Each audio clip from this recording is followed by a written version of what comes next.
Hi everyone, just give me one more second here. Had a little trouble with posting with Google Hangout. I think it's a little bitter since I left it last week for my workshop for another service.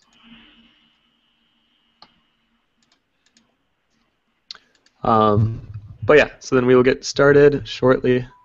Almost done. And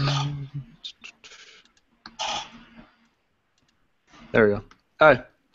Hi everyone, I'm Tim Von Rieden with ConceptCookie.com, and today I'm joined by Deandra Pop as the mediator. And today we're going to be taking what we created last week where we was just talking about working without line art, and I just created a female profile just by kind of blocking in the shapes and then taking it from there. And then today I'm going to do what is often a heavily requested topic, which is coloring over your grayscale. Now I did her in like a clay color, but it kind of has the same premise and the same tactics that I'm going to be doing. So also, just a couple announcements is today is the last day for the Fall Citizen special that CG Cookie is running right now. And tomorrow, I don't know if it'll be tomorrow or Friday, but we have a 3-part series from McLean Kendry coming out, and it's really good. So if you have been interested in becoming a Citizen member, now is your chance to kind of get the special. And then next week, it was just confirmed yesterday that we will have Purple Kekleon as a guest artist on this stream next Wednesday. And she's an artist that I have followed for a long time. She's probably one of my favorite color artists, if not my favorite color artist. So it'll be really fun having her on the stream. And next week we'll kind of start our Halloween kind of celebration on Concept Cookies. So next week we'll be doing, or every week for the live streams up until the end of October, we'll be kind of doing a Halloween themed live stream. So this is kind of the last normal one, I guess if you want to call it that. And then we'll kind of have fun throughout the month of October. So, okay, let me go ahead and as always, we do these streams every Wednesday at 2 p.m. Central Time, and that's -5 GMT outside in the world. And usually I post the topic about an hour or two beforehand. And I think that's all. Yes. All right. So why don't I go ahead and share out my screen. Oh, and if you have any questions, even if it's not pertaining to what I'm working on specifically, feel free to ask it. That's why Deandra's here, so that she can find the questions that you guys ask, and then we'll get them to the surface.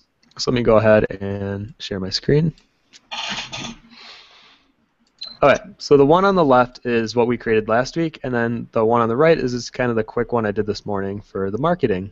So I'm going to go ahead and take you through the entire process of coloring over your grayscale. So what I'm going to do is I'm going to have these two kind of side by side the entire time so that you can kind of see the progress we make as we go. Now here's what I'm going to do. The first thing I'm going to do is I'm going to make a new layer. And usually I would probably refine everything before I got into it. Like there's areas that I probably would want to clean up and touch on a little more. But you know what? I want to really teach you guys how to do the coloring over your grayscale more so than like rendering the rest of the piece.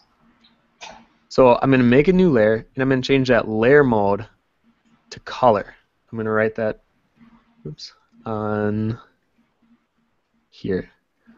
So you want your layer mode to be color. All layers when you create a new one are set to normal. When you set it to color, let me show you what it will do. So I'm going to grab this really intense red color. I'm going to draw it on top of this female profile. So you can see how it really keeps a lot of the values that you kind of drew out, and it kind of retains that form that you already have, but you are also adding some saturation and color to it, and that's like the hue. So now there's another layer mode though called just specifically hue. Now if you change that, that'll only change the hue. So you can see how the saturation is the same as the original picture, and that's why it almost looks like there's barely any of a change at all. But if we change that, and I mean, you should really test out all of the blend modes on here, because there's, I think, like 28 maybe. And like if I do saturation, you can see how it grabs the saturation from the red and then applies it to what I do. And then color, or luminosity, color, and then obviously the ones that are kind of more used in, I would say, digital art, which is overlay. Let's see, where's multiply? And I think you just become more familiar with, the more that you become familiar with the blend modes, the better you'll be in understanding how to like do quick edits on your piece. So for this one, I'm going to be choosing color, and I'm not going to be choosing this really intense red color. So rather, what I'm going to do, I'm going to pull, oops. Let's see, I know you guys can't see my color picker, so I'll place the colors that I'm using up here. So let's just use, I'm going to bring out a few colors actually really quick. Let me get a shadow color in there.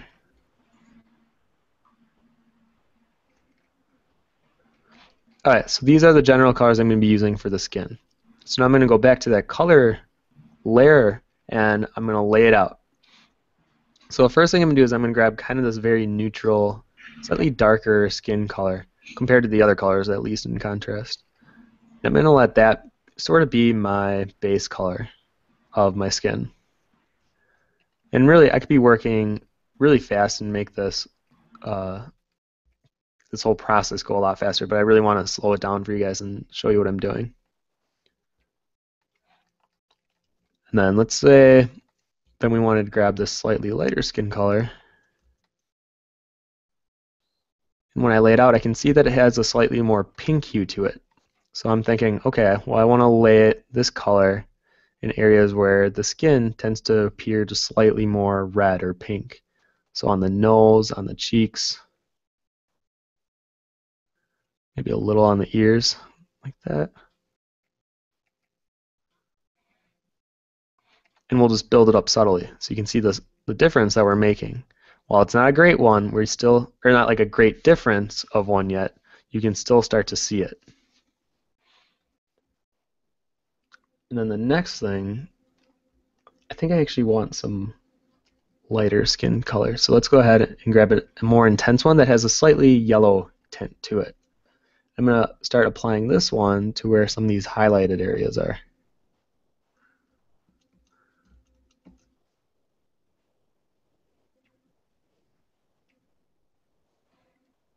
Because you don't want your skin to just be like a flat, soft, like pale tan color all around. You want to definitely implement a range of colors to really give it that look of flesh, because flesh isn't just like a singular color.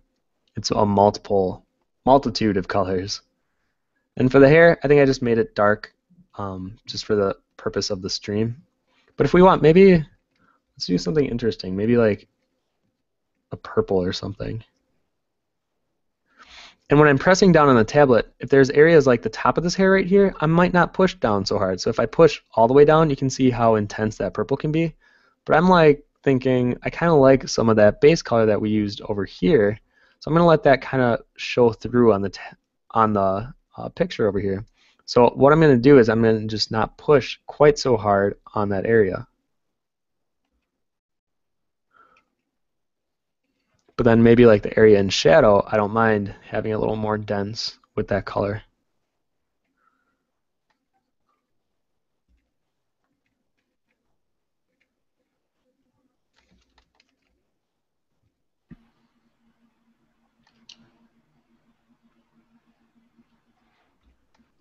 If you're ready for your first question. Yeah. We got a few in. All right. Yeah. From Jessica Fuller, do you know if there's an equivalent for the color blend mode in other programs like Psy or Manga Studio? In all honesty, I do not, just because I'm not familiar with those softwares enough. But I assume if they have blend modes, there's probably one that's similar to this. So I would check into those and then kind of like practice with each one until you finally find it. Or what I usually do is I'll just go to like Google and I'll just type in that question exactly. Does Paint Tool Psy have a color blend mode? And usually you'll get an answer. I know that seems like really primitive of like, oh, well, just search Google search and find your answer. But a lot of the times it works. And I don't think it's something that we should just kind of disregard just because it seems so simple.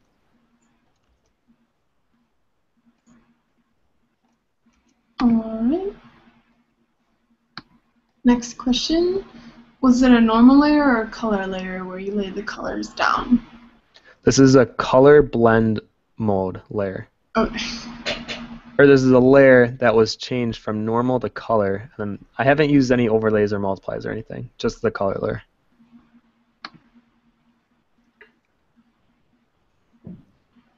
And then third question, do you have any advice for drawing poses?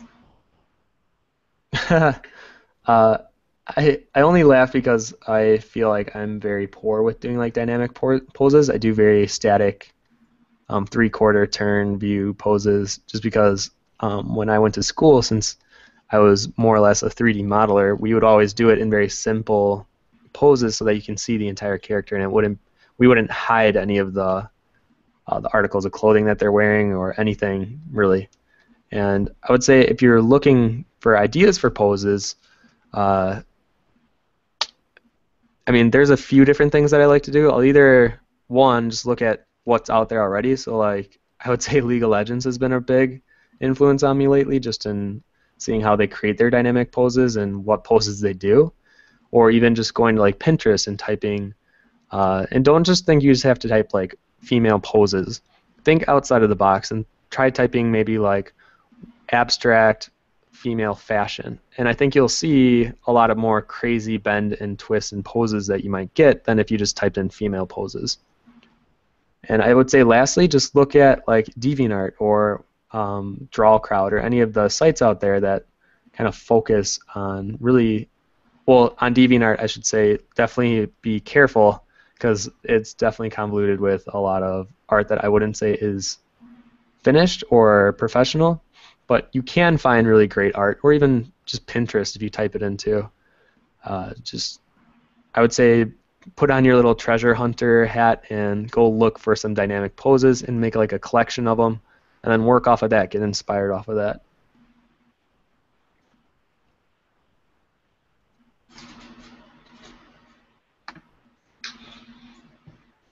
All right, next question by Lily Rivera. Have you decided about a theme for Halloween? Have I decided for a theme? Oh, for the contest? Yeah, I'd assume that was what she's talking about. It's been bouncing back and forth in my head. I either want to do, so if you guys are familiar with Concept Cookie and you have been following us for quite a while, you'll know that there's two, or really one character that I primarily associate with like the Halloween times, and it's that vampire character, the one with white hair. And what I wanted to do was either draw his sister, like his little sister, and that would, I think it'd be kind of cool to see the interpretations of like these little girls with white hair that are like these evil vampires, and is she more passive or aggressive? Or I was thinking draw his best friend, so I kind of leave it open to interpretation on how you see that, where it might be like a werewolf, which I think would be kind of the go-to, or would it be like a Frankenstein or a mummy or a witch, and just kind of go from there. So I'm not positive on it yet, but what will probably happen is next week I'll announce the contest. So if this is something that kind of interests you, it really interests me because I always love our Halloween contest, stay tuned for next week, and then I'm pretty sure we'll have the contest up and going by then. Alright, so really quick, I just want to talk about how, so this was all done with color layers. Now what I'm going to do is I'm going to make a normal layer on top of that and continue blending on top. Because even though I have it done in Greyscale here, and I'm thinking, okay, well, I just have to do this color layer and then I'm done, I really believe that you still have to edit it on top of that. So right now, I have a pretty good foundation with color laid out. It's definitely something I don't usually do with this purple color, but I kind of like the way it's looking, so I'm going to keep playing with that. So now I'm going to grab these lighter skin colors because I can't get this saturation on a color layer blend mode. I can only get it on like a normal or an overlay. So if I would want to, I could even make a overlay or blend mode, but I'm going to play it more on the safe side and just add in my values manually and then kind of save the overlay and multiply stuff for more of the finessing part of the portrait.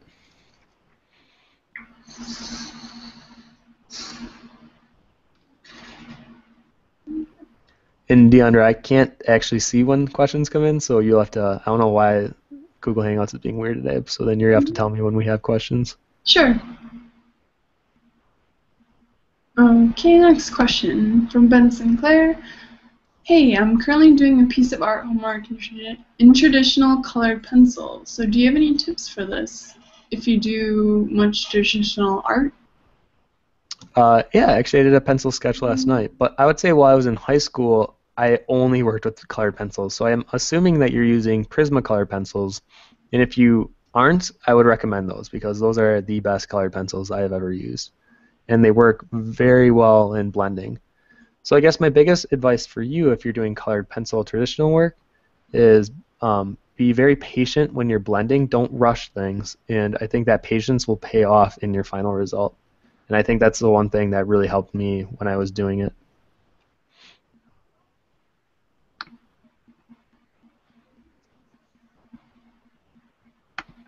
Will you ever make a free video about drawing the figure?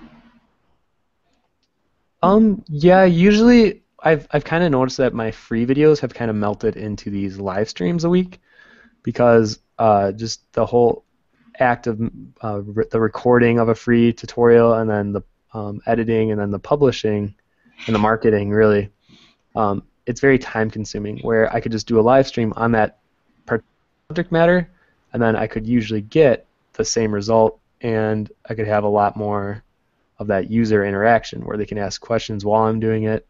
So I would say if you want that, I could definitely save that topic for a live stream. I don't think I will do it in October just because we have kind of this whole Halloween thing planned for October, which I'm really excited for.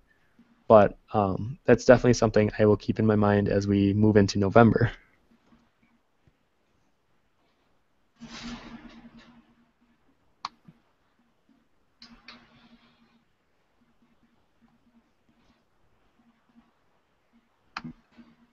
Hans Krill says, congrats on winning the LOL contest, Tim. Out of curiosity, how long did it take you to finish the piece?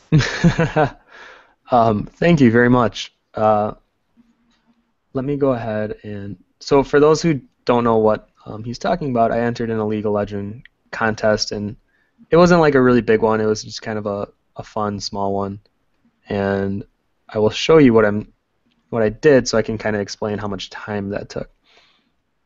Because I think when we see something, we can't fully accurately like depict how much time it took. So this was the piece that I did, where really it was just kind of fun for me to do like I mean, for me, I felt like this was just like a color and light like explosion where I could just go crazy and add like bounce lighting everywhere and like dynamic lighting everywhere. Because for me, that's really fun. I love adding lighting to pieces and then having that light kind of hit the entire piece and everything around it. So this piece took me about, I want to say 20 hours roughly. And I don't want to discourage people when I say that because oftentimes when people ask me like, how long did it take? But there are moments where there might be like an hour where I might like just fiddle with like an area right here. But then there might be another hour where literally I get the entire background done. So sometimes it just depends on how efficient I'm being or how active I am with my like laying down and my entire process where I often find that artists either get comfortable with what they're working on or lazy and they like focus and they become tedious and work on like something that really won't make that big of an impact. So I would say how much hours should this have spent? Probably around 8 to 10 probably, just for the level of skill that I think I'm at right now. I think this should have taken no more than 10 hours. But I think I was just fiddling with different areas too much and I was definitely drawing while I was talking on like Google Hangouts and I was being distracted a little bit, which is fine. Like I actually enjoy drawing and talking with my friends, so I don't think that's a negative. But yeah, that one did take me about 20 hours.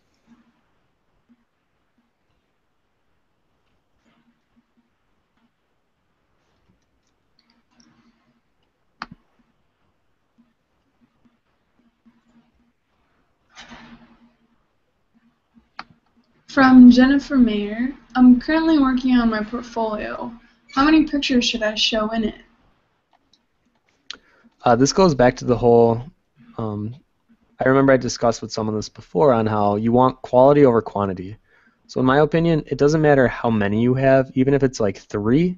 If those pieces are like high quality, that's all that will matter. Because if you try to hit like a specific number where you're like, I need to have 20 pieces in my portfolio, I promise you, because I know I did this when I was doing portfolio reviews at the Art Institute, that I will kind of base and judge your level of skill and your level, the way that you see art by your lowest quality piece that you have in your portfolio.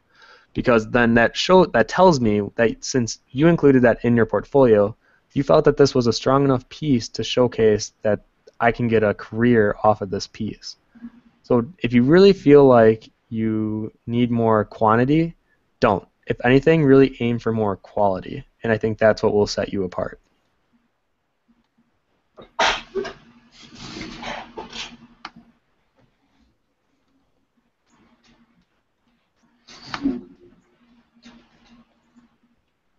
From Lumi, what are the best resources for studies? The best resources for study. Man, I would say anatomy studies were usually my favorite. I wouldn't say they're the best though. I would say first of all, find out like what interests you the most. Like what are you specifically targeting your art to be?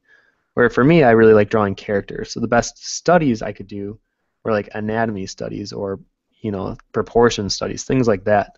But for like an environment artist, they might not be quite as helpful for them, where they might want to be doing more like landscape studies and stuff like that.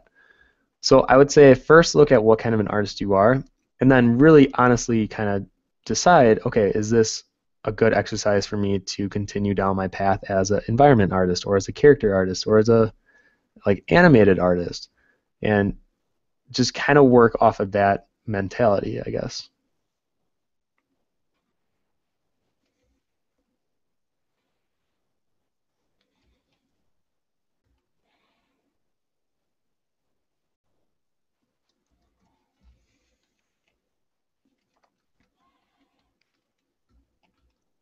I'm going to start defining, I think, this hair a little bit since it's intriguing me, but I'm not really sure where I want this to go.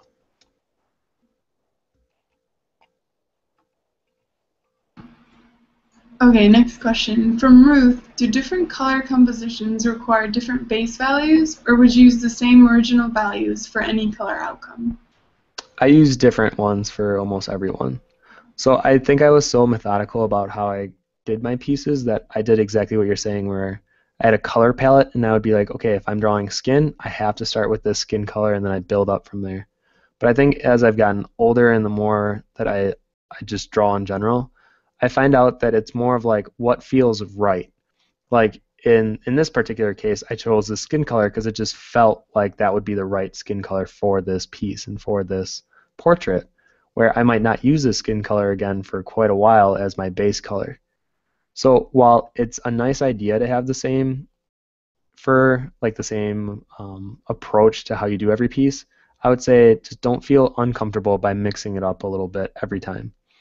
And it's good to have a color palette and ones that you can always refer to, but what I would normally do is I would pull a collage of skin pieces from artists that you like or just even photographs, have that open in a separate canvas, and then color pick from that. And that way you're kind of getting a dynamic amount of colors rather than it being just like limited to your color palette of like one or two colors.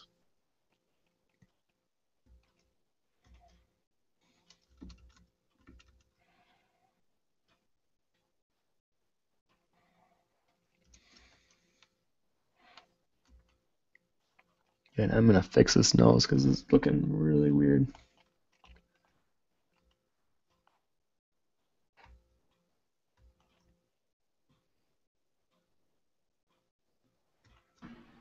And a comment from Hans Krill. It seems amazingly detailed, and I envy your patience for rendering it out. 20 hours, that's fast.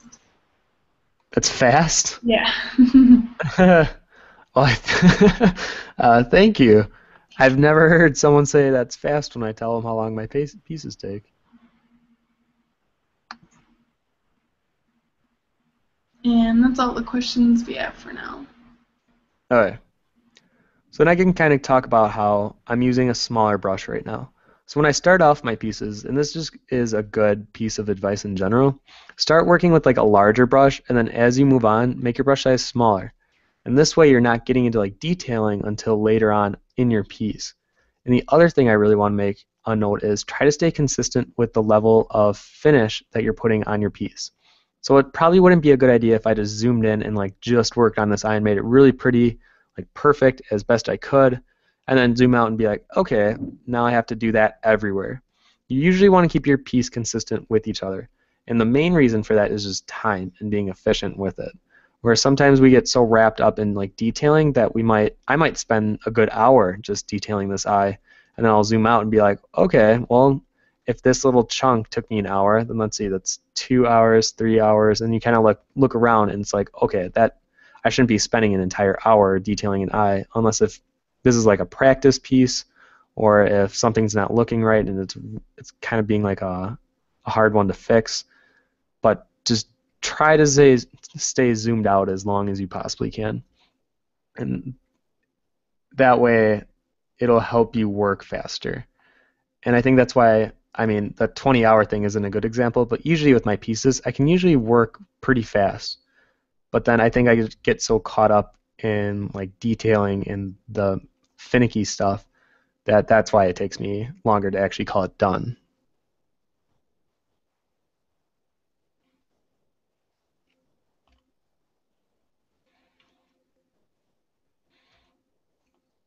I think for the lips, I might do the same color. Or is that overkill? No, that's okay.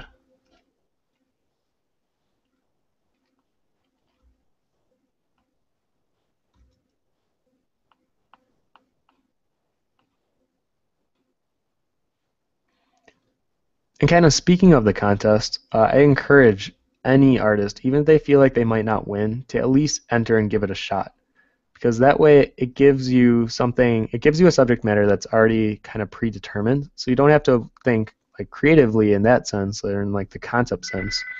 Literally it just comes down to the way you render things and the way, like, I'm trying to think of the best way to explain this. Like, so for like League of Legends, you can take the characters that they already have done. Someone's already concepted out the entire character, and then you take that and then put it in your own poses, your own scene, and that's what gets you thinking creatively. So that's why I think contests like that are so great. And on the benefit side, if you do win, you get a prize, and it's a nice little pat on the back, you know.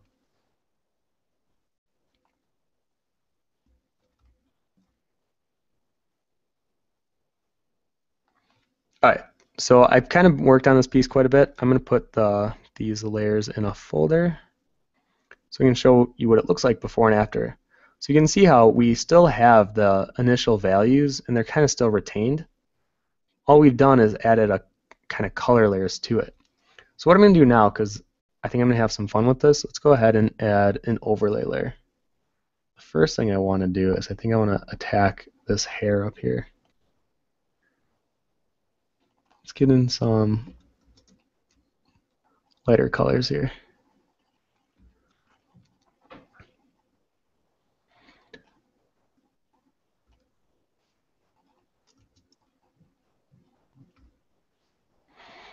So usually when I'm doing something like this where it might appear more chaotic, I like laying it out first and then kind of organizing it from there. Where I'm not sure where I want like these crazy highlights and the movement of the hair. But if I keep moving at like a really fast pace and have my mind actively look at it and be like, oh, I kind of like how that looks there. Let me push another value next to it or push this color up. That's what will help a lot. Or sometimes I think we get too wrapped up in like ooh, like does this hair strand go like this? I'm not sure. Or sometimes just work a little faster. Just let that OCD that a lot of us artists have, just push it to the side and be like, no, you're not able to talk right now. Go in the corner. Because that way then you can just focus on letting the creative side of your mind kind of take over.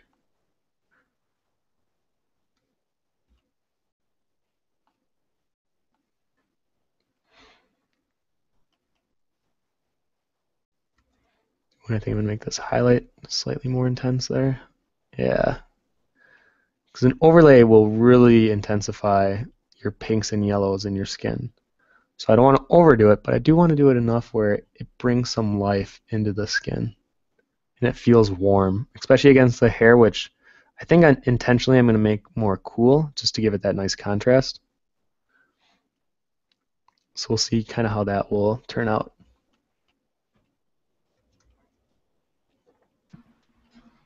All right, we have a new question from Shauna. In my industry, we have to keep our colors very saturated. I notice when painting skin that colors can get muddy when transitioning from light to dark, as in from light to shadow. Any tricks for keeping skin tones from getting muddy in shadows? So with shadows, I think the best thing that you can do, so like let's say this area under the chin, is keep the shadow very definitive, where like don't let me see here, let me grab where it's like I think things become muddy when two things happen. One, your brush strokes are kind of chaotic, and two, when the value shifts aren't there. Like this reads as just very sloppy to me, where I can't tell like where the shadow under the chin is. It's the brush strokes are everywhere, so I can't even get a feel of like the movement of the skin. So then with this, when I'm laying out my colors next to the shadow, I'm using that same direction where I'm going this way down. And I think having your brush strokes follow the movement of your skin helps a lot in making things look not muddy. And then I think the things with the shadows, which is what you're talking about, is don't just grab like this skin color and assume, okay, now we're just going to make it darker. Be like, okay, shadows are dark, I'm adding my dark here. Where that's not true. And I think if you look at like really professional work or like work that you really admire, you'll notice that oftentimes they'll throw like grays or midtones in the shadows on the other side to really emphasize the form and the shape. And it gives you a sense of bounce lighting. So it's not like this weird direct light just from this side.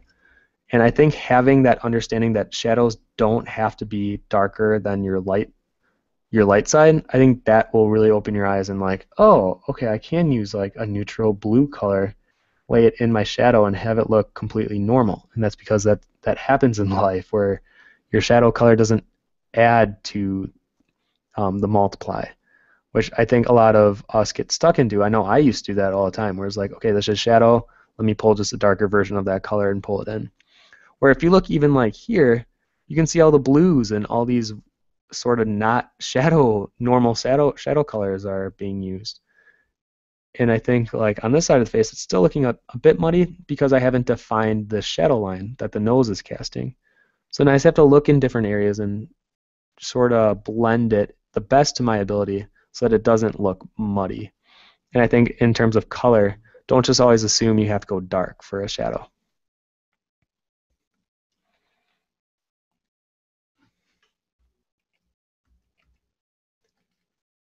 And really quick, this is a good example of like on top of the shoulder, where if the light really was coming from like this overhead, why is this line right here, where it's like where the shoulder hits the white of the background, why is it so dark? Well, let's go ahead and turn up our realism scope here. And the top of the shoulder would probably be more of this softer skin color. Actually, I'm going to grab that background color and lay it right on top. Or something like this, it's still looking a bit flat, but it's more true to how it probably would look if this was a real reference photo that I was looking off of. So then I could take this and then blend all my lighter colors on top. And I think this is a great thing that it took me a while to learn, is like you can have your value butt up right against the background without it having to go into a shadow first. I think I did that so much back in the day that it took me a while to really see that. So you can see before and after the difference that will make. And it immediately gives it then another sense of 3D life where it's not limited to the edge of your character. You know, you can lay your skin colors right up against the edge of that background.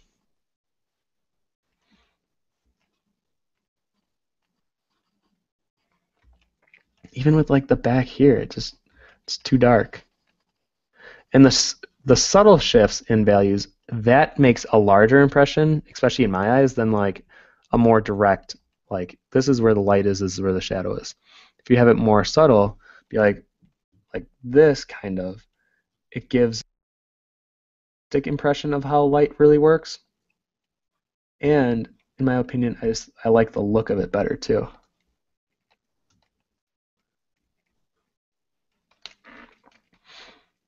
Let's go ahead. I'm going to really sharpen this edge. Oh, and if you guys have any tutorials that you might want to see that are related to like Halloween themed stuff, that I would be interested in making over the course of October. So if you have anything, feel free to ask. And mind you, I've already done a couple blood tutorials, and I mean, I could do another one, but I would prefer not to. I'd rather explore a different subject matter.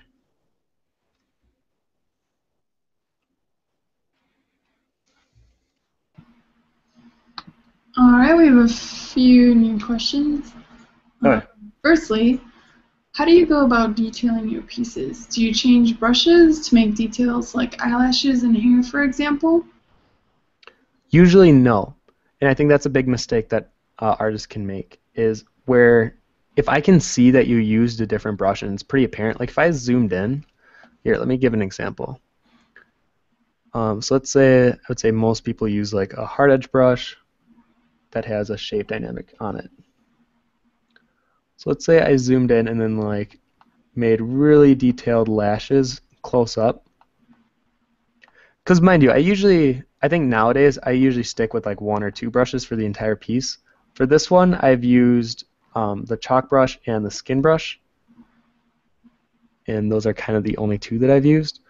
But I'll explain it once I zoom out again on how it's really distracting when you can see different brushes being used, and it's very apparent where it's like an abrupt stop of like where one brush starts and where one begins. So if I zoom out, actually I kind of don't mind the way that looks, or maybe if I'll detail a little more. But like the rest of the piece has more of this textured look to it. So if I leave this like it is now, I just find it very distracting. So usually I'll stick to like one or two brushes. Now I think I like that just because of it goes with the eyelashes that I had. But let's say if I like really define the mouth here, and if I used a circle brush, or if like I really define the nose here, I think I can just find that oftentimes just distracting. So I would be very, very leery about using different brushes, or like a multitude of different brushes. But if you limit it to just like a few, then I think that can really help your piece in the overall consistency of it. I think that's maybe the word I've been looking for.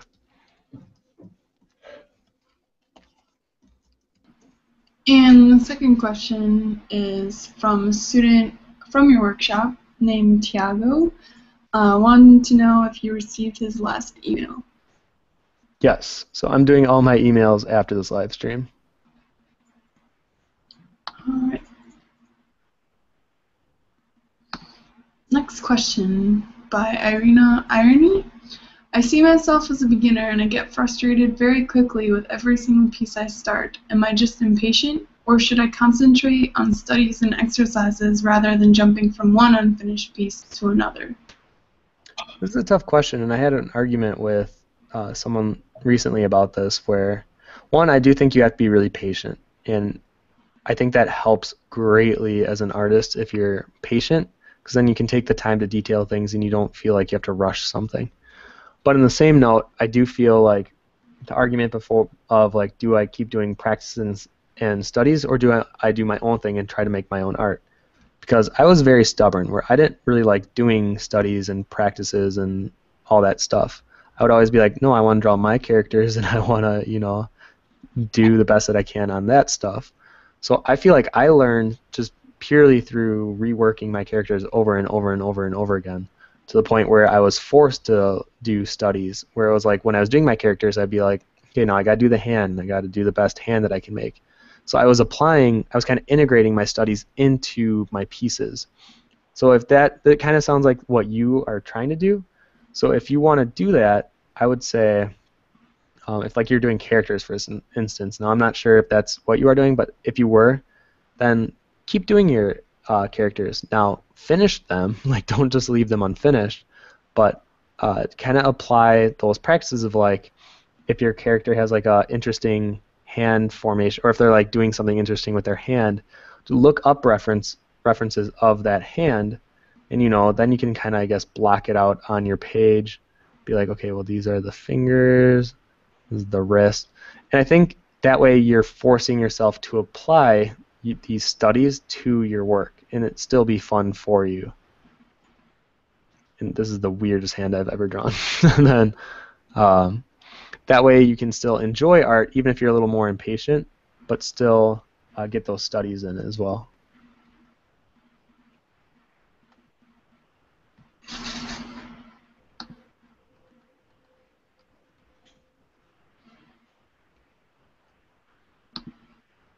From Benedict, he says, "Happy birthday." Thank you, Benedict. Technically, it was 2 days ago, but still appreciated. And your next question is, how about the hair and the shadow? Would it be the same as the shoulders? Alright, so for the hair and the shadow, since the shoulder here is pretty much, you can think of it more as like a flat plane for the most part. Like there's still some curve to it, but like the hair, it curves all the way around.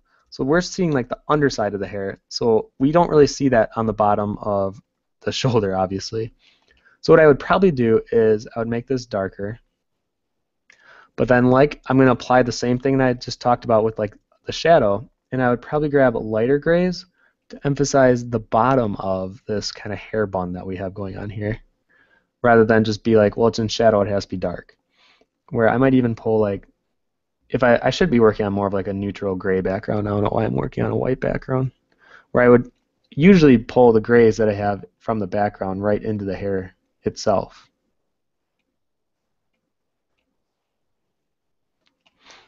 And I think maybe that's what I'll do really quick. Let me go ahead and change this background color here.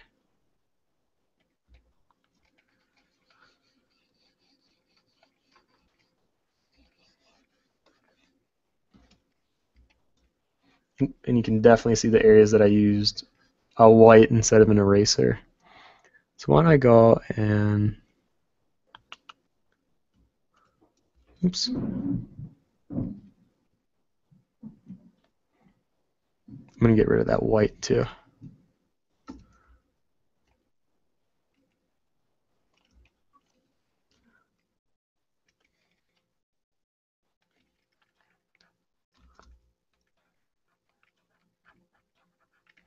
So then with a new background color like this is such a drastic change from the white. I can definitely see how like the skin or the hair color blends in a lot with the background color near the top. So I'm going to be very conscious of that, and not so much that I have to fix it, but I just have to slightly edit it so that it doesn't get just melting from the hair into the background color. Let me see if I can color select this white.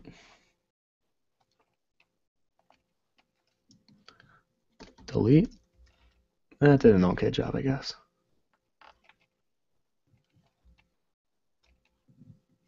And if you ever specifically need to target like one color, and since I'm working with the chalk brush, that's why it gave me slightly a fuzzy selection.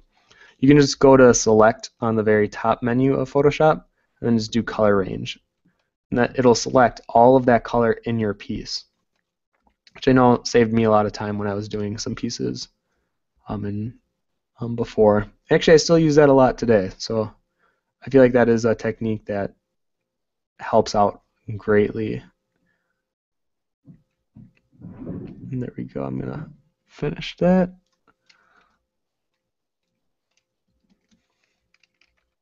And really quick before I go back into the hair, make this side look all nice. Do you have any advice for beginner comic artists? If not, could you recommend someone to check out? Beginner comic artists, no. Where I feel like I'm more of an illustrator, so I'm not that fast in like doing the same sketch over and over and over again of like the same character. But in terms of who would I recommend, there's definitely some YouTube channels. I think Will Eisner is his name. I think he does more of that kind of style. But in general, I mean, you could just type in, even in like DeviantArt, just be like comic step by step, or like comic tutorial. And I think you'll surprise yourself with how much quality there is already out there that you can kind of teach yourself from that.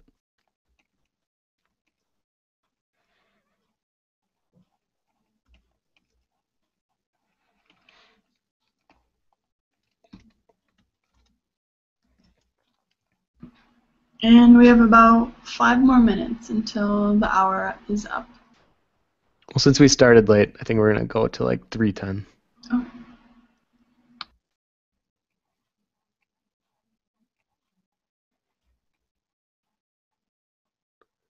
But yeah, if you guys then have any other questions you want to get in and make sure that we answer before the stream ends, I would ask them now. Because oftentimes when it gets near the very end, I think we just try to rush the answers in to answer them.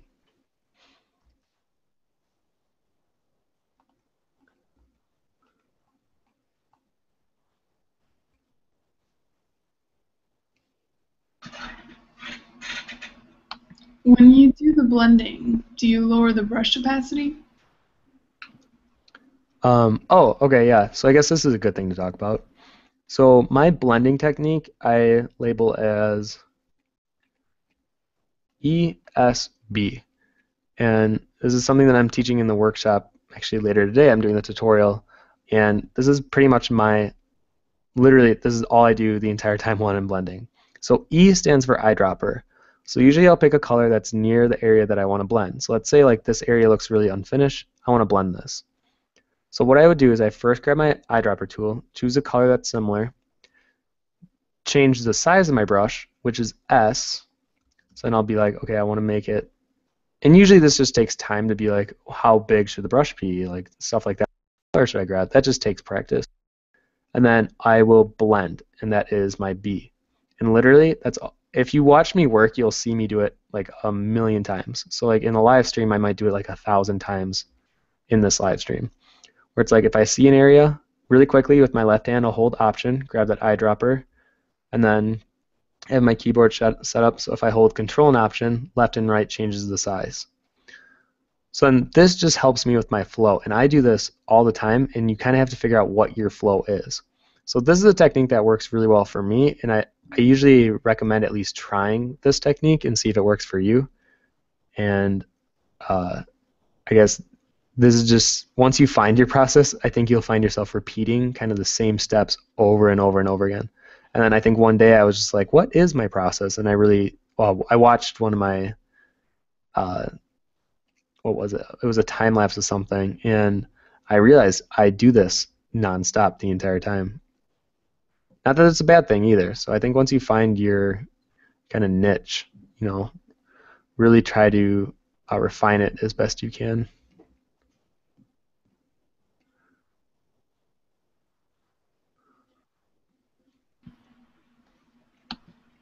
Next question. What kind of layer do you use? Kind of layer? Mm-hmm. Right now I'm using a normal layer. So I'm not doing anything purely besides just blending in normal colors together. But if I would say there's like a few specifics that I notice and catch myself reusing over and over, it would be my normal layers, my overlay, multiply, and color. I would say those are the 4 that I use over and over.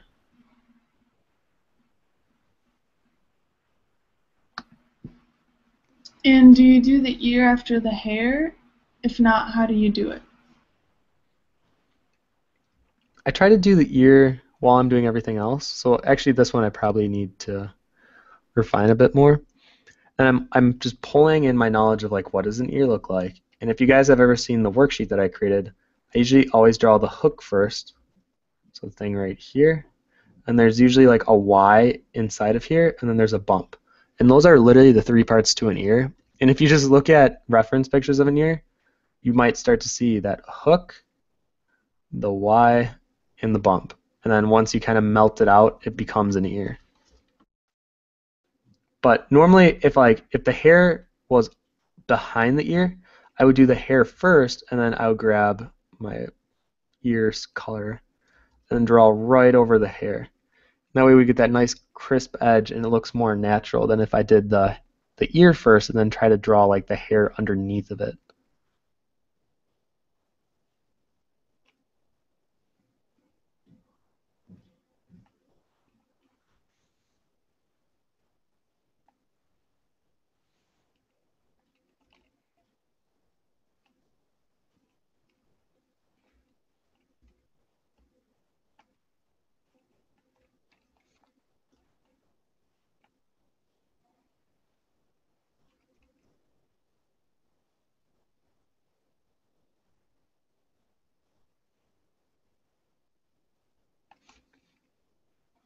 You can see, even though I'm like refining the ear right now, I'm not zooming in.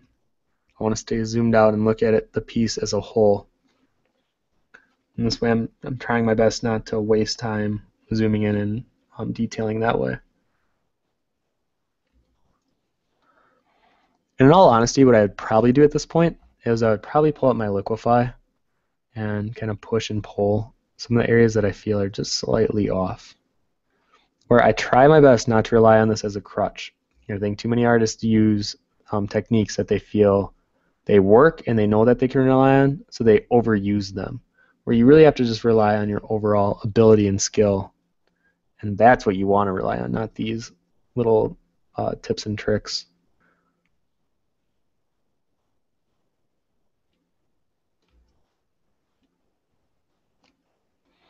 Which is okay. So you can see that. And look at it from the other side. I'll usually do the liquify one more time, so that I know if I'm pushing and pulling something in one view, I want to make sure that from the different perspective it looks all right.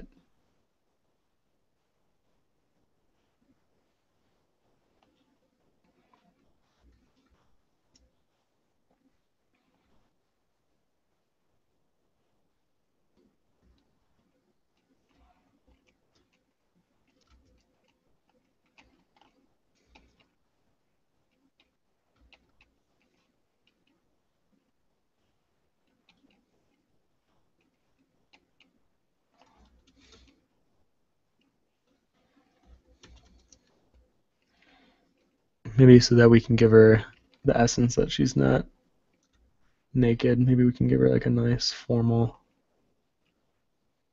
purple looking fancy gown dress.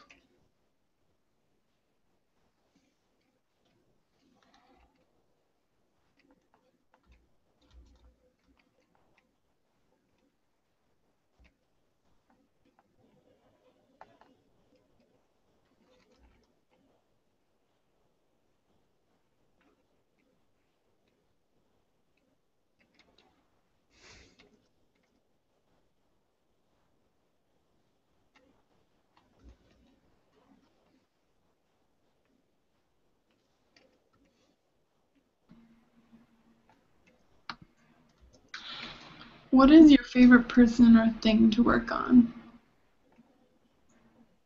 My favorite person or thing to work on? Characters are by far my favorite. I wouldn't say I have like a favorite reference photo that I usually go to. But yeah, I would say characters, and I would say areas in the skin I find really intriguing. So like for females, I really like drawing the eyes, the lips, like the torso, the kind of the stomach area. I think you can do really cool form and shadow studies there. And then for guys, I think doing like arms and like drawing the vein indications or hands I find really interesting. And then on the face, I would say their noses I usually have the most fun with, and eyes. I would say eyes all around are my most fun, or like my go-to thing to draw.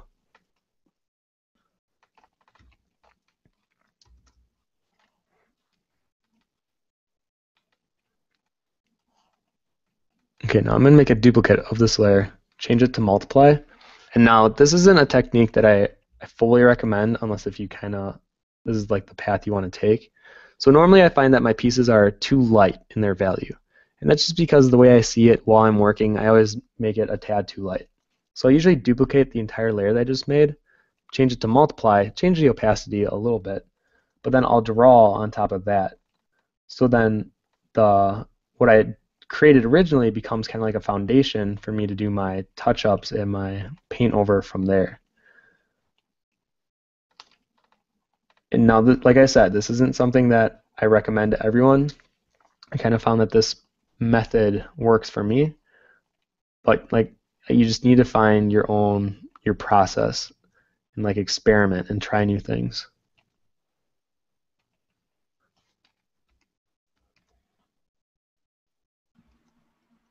A question from Benedict. I had to color a gem yesterday. I did a mediocre job on it. What's the trick with gems, or for what points one has to look out when coloring them? For gems, we definitely have a step-by-step tutorial on Concept Cookie, and the one thing I think I really want to emphasize with like gems is really making sure that your lighting makes sense. And let me go ahead and just find it so I can just show you rather than tell you. Because I think just as artists, we're visual learners. So sometimes someone explaining something doesn't quite capture what you might be looking for. But if they just show you, I think that helps more. There it is. Okay. So this is the step-by-step I think you should check out. And what I'm talking about with like the lighting is, so let's say on like the green and the purple ones right here. The difference between like this one and this one is the lighting, and that can make like all the difference. So making sure that you're aware of like where the planes are. And planes are like flat surfaces, so if the light hits it at a certain angle, it's probably going to be that consistent lighting bouncing back at you. And then every now and then you can do like these nice little gradients from like light to dark, but like on this purple one, you can see how this triangle right here is like just that pure, almost white color. And that's because it's on the same plane. It's a flat cut. And that's why you see it with like this, the heart one down here, where like this triangle right here is pure and white. And then the other areas aren't so much. And then I guess making sure you refine the edges, where you want your edges to either be like a white. So like I guess this heart is probably the best example. I think that's the best one I did on this chart, where you don't want the edges to be like a clear indication of where one starts and one begins, where it's like, oh, it's separated by line art, where you kind of want to separate it by lighting, if that makes sense.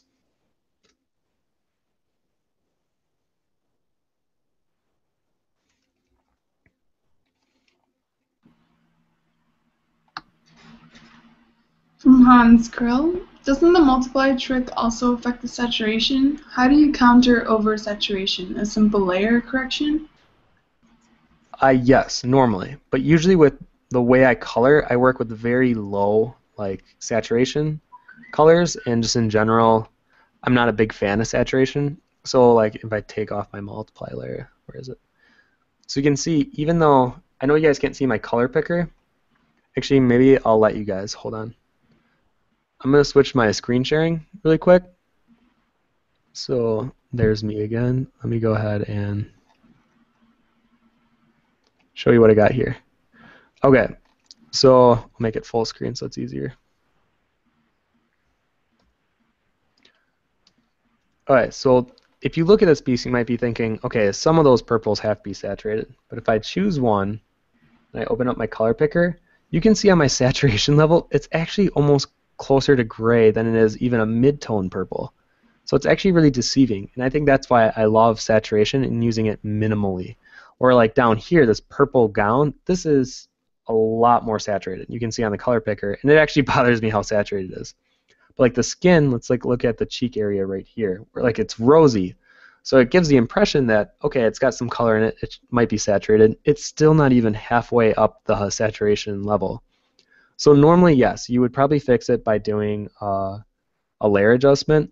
But for me, since I usually work with really low saturations, when I do a multiply, it almost amps them up a little bit. So now let's pull it into the color picker. Now you can see now it's kind of directly on the halfway point.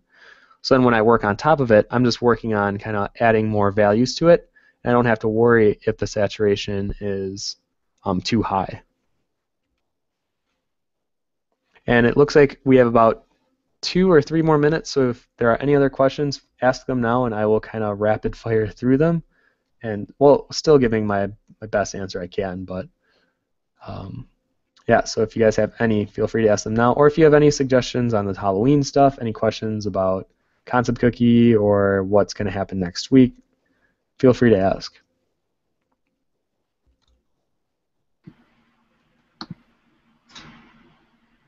Call Me Calv asks, is there a good tutorial on drawing the head with lines for line art? Is there a good tutorial on the head with lines? Mm-hmm. I have a reference sheet that kind of shows all like the tips and tricks of lines of like the corners of the mouth should line up perfectly with the pupils when looked on straight on, or the top of the ear and the eyebrow with the bottom of the nose and the bottom of the ear. That on Concept Cookie, it is under like our references, and you should be able to find it from there. But no, I don't believe I did a full tutorial on like the lines and stuff, where I think that's such like a visual learning thing where you can just look at a picture and you should be able to kind of grasp what is being taught there. From Ryan Saunders, congratulations on the League of Legends win. With that in mind, where is the best place to find out about current concept and fan art competitions? To be honest, a lot of the time my friends will send me links. Where this one, I don't know if you guys know Jonathan Hamilton. He's the one that did the tutorial for us over the summer that was really great on ambient occlusion. But he sent me the link to it and was like, we should all enter, blah, blah, blah. And that's kind of how I was informed. Or a lot of times, like DeviantArt will give me a message when they have a new contest going. And I honestly can't tell you where the best place. I was actually thinking about that. Like, why isn't there a Facebook group or like a page that literally just posts contests that are being held currently at the moment? Where my friend Pui, he entered in a James Gurney contest that I didn't even know was going on. And I was like, I probably would have entered that one if I had the time, or if I even knew about it, because I had the time, I just didn't know about it. So I guess I will always post when new contests are being formed on Concept Cookie's Facebook page that I'm aware of. But in general, I would say I don't know where the best hub is to find out like what contest is going on at the moment. Or if you find out of a contest, please let me know, because I'm sure I would be interested, and I would then want to post it on Concept Cookie to let everyone else know as well.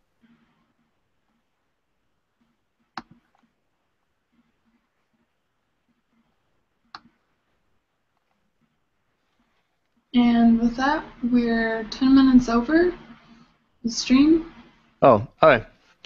Well, I want to thank you guys all for coming to this live stream. I hope you kind of learned how to go from color to, or your grayscale to color. Let me go ahead and one last time show the difference of before and after. So before and after, before, after. You can see a lot of the same values are retained, and like obviously we added some more to the hair, but for the most part, we were just adding on top of what we already laid out before for us. So I want to thank you guys for coming to this live stream. We do these every Wednesday at 2 p.m. And next week, like I said at the beginning of the stream, I will be working with Purple Kecleon, and I believe we will be doing Frankensteins. So if that's something that interests you, I really have some ideas for a cool little Frankenstein picture. So I think I might draw one out on paper, and then the stream I'll color it out and kind of show you guys once again how to take something from pencil to color. And the fall special ends today, so look into that if that's something that interests you. Stay tuned for our McLean Kendry tutorial, which will come out in the next couple of days. And as always, just thanks again for coming, guys. I really enjoy doing these, and hopefully we'll see you next week. All right, bye. Goodbye, everyone.